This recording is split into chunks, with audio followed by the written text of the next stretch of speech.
पश्चिम बंगाल के बरहामपुर में बीजेपी के राष्ट्रीय अध्यक्ष जेपी नड्डा ने जनसभा को संबोधित करते हुए कहा कि जब हम मजबूत सरकार की बात करते हैं तो ममता बनर्जी मजबूर सरकार की बात करती है और मजबूर सरकार चाहती है ऐसी सरकार जो तुष्टीकरण करती है, भेदभाव करती है, जो आतंकवादियों के साथ नरमी रखती है।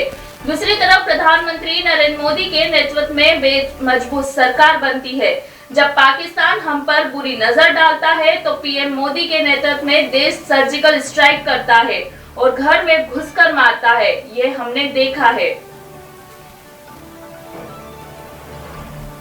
मित्रों, जब हम मजबूत सरकार की बात करते हैं तो ममता जी मजबूर सरकार की बात करती हैं और मजबूर सरकार चाहती हैं ऐसी सरकार जो तुष्टीकरण करती है, जो भेदभाव करती है, जो आतंकवादियों के साथ नरमी रखती है, जो आतंकवादियों को कहीं न कहीं हमदर्दी के साथ देखने की आदत रखती है, और दूसरी तरफ मोदी जी के नेतृत्व में मजबूत सरकार बनती है। जब पाकिस्तान हमारे ऊपर बुरी नजर डालता है तो प्रधानमंत्री जी के नेतृत्व में देश सर्जिकल स्ट्राइक करता है और घर में घुसकर मारता है। यह हमने देखा।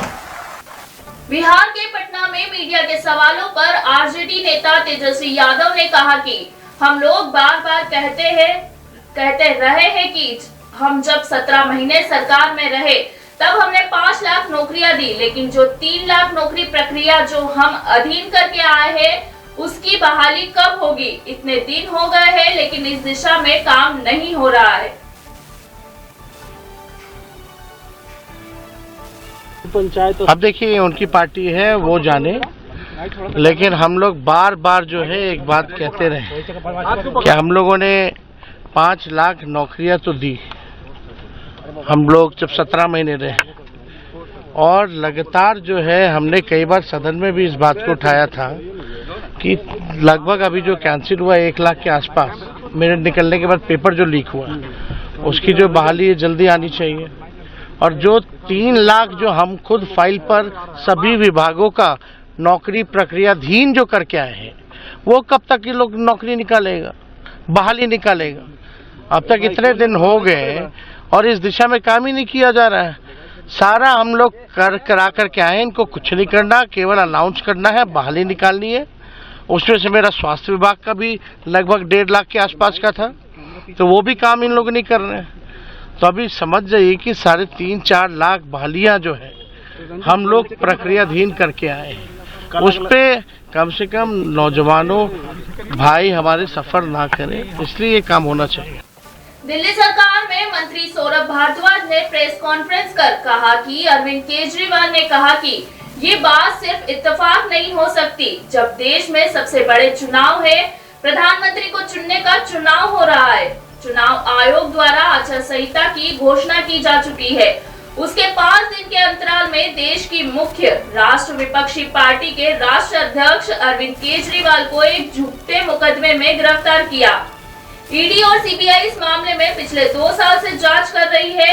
इनके पास कोई ऐसा सबूत नहीं है जिसमें अरविंद केजरीवाल के खिलाफ साक्ष्य हो। ये सीधा देश की प्रजातांत्रिक प्रणाली पर हमला है।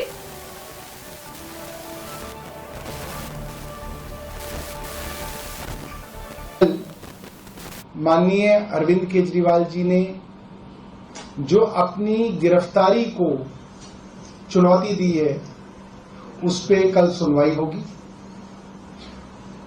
उस मामले में कल अरविंद केजरीवाल जी ने अपना पक्ष अपने हलफनामे के जरिए माननीय उच्चतम न्यायालय के सामने रखा।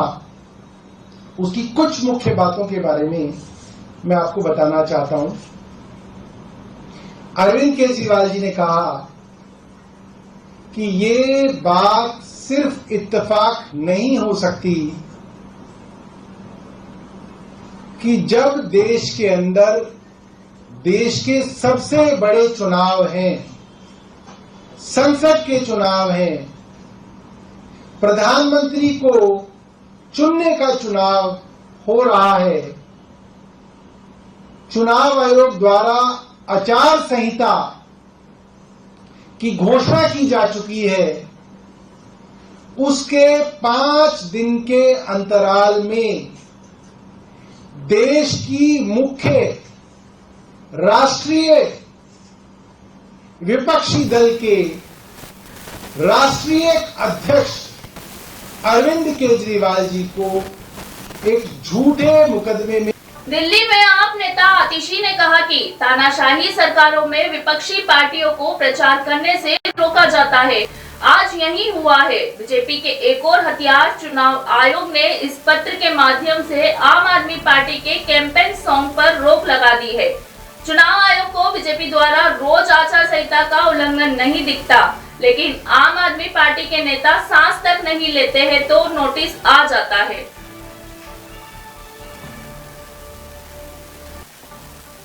सिर्फ तानाशाही सरकारों में होता है कि विपक्ष के नेताओं को जेल में डाल देते हैं।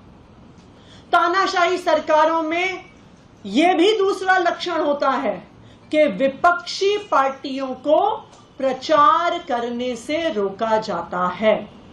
और आज यही हुआ है। भारतीय जनता पार्टी के एक और राजनीतिक हथियार इलेक्शन कमीशन ऑफ इंडिया ने अपने इस पत्र के माध्यम से आम आदमी पार्टी के कैंपेन सॉन्ग पर रोक लगा दी है। ये भारत के इतिहास में पहली बार हुआ होगा कि किसी पार्टी के कैंपेन सॉन्ग पर इलेक्शन कमीशन ऑफ इंडिया ने रोक लगाई होगी। वो इलेक्शन कमीशन ऑफ इंडिया जिसको भारतीय जनता पार्टी कि जो रोज आचार संहिता की धज्जियां उड़ाई जाती हैं उनके द्वारा वो नहीं दिखती हैं, लेकिन आम आदमी पार्टी के नेता सांस तक ले लेते हैं तो उनको ऐसे नोटिस आ जाते हैं।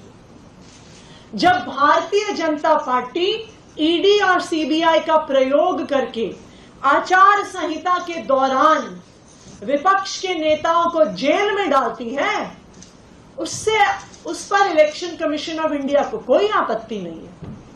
लेकिन जब आम आदमी पार्टी उसको गाने में लिख देती है, उस पर इलेक्शन कमीशन ऑफ इंडिया को बहुत आपत्ति है।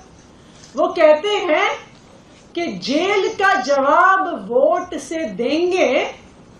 ये रूलिंग पार्टी को और एजेंसीज को बहुत पुअर लाइट में दिखाता है। आप सीबीआई के हेड को नहीं बदलेंगे, आप ईडी के डायरेक्टर को चुनाव के दौरान नहीं बदलेंगे, आप इनकम टैक्स के डायरेक्टर को, अध्यक्ष को चुनाव के दौरान नहीं बदलेंगे, उनके विपक्ष पर हमले को नहीं रोकेंगे। लेकिन अगर कोई प्रचार में कह दे कि झूठी गिरफ्तारियां हो रही हैं तो ईसीआई को उससे ऑब्जेक्शन है। सिर्फ तानाशाही सरकारों में होता है कि विपक्ष के नेताओं को जेल में डाल देते हैं।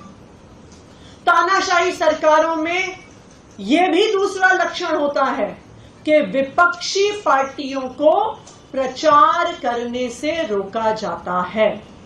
और आज यही हुआ है।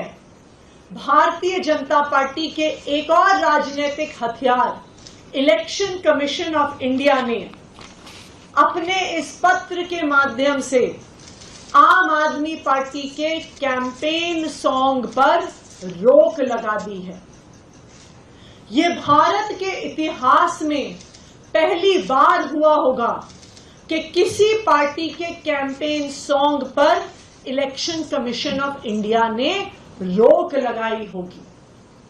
वो इलेक्शन कमीशन ऑफ इंडिया जिसको भारतीय जनता पार्टी कि जो रोज आचार संहिता की धज्जियां उड़ाई जाती हैं उनके द्वारा वो नहीं दिखती हैं, लेकिन आम आदमी पार्टी के नेता सांस तक ले लेते हैं तो उनको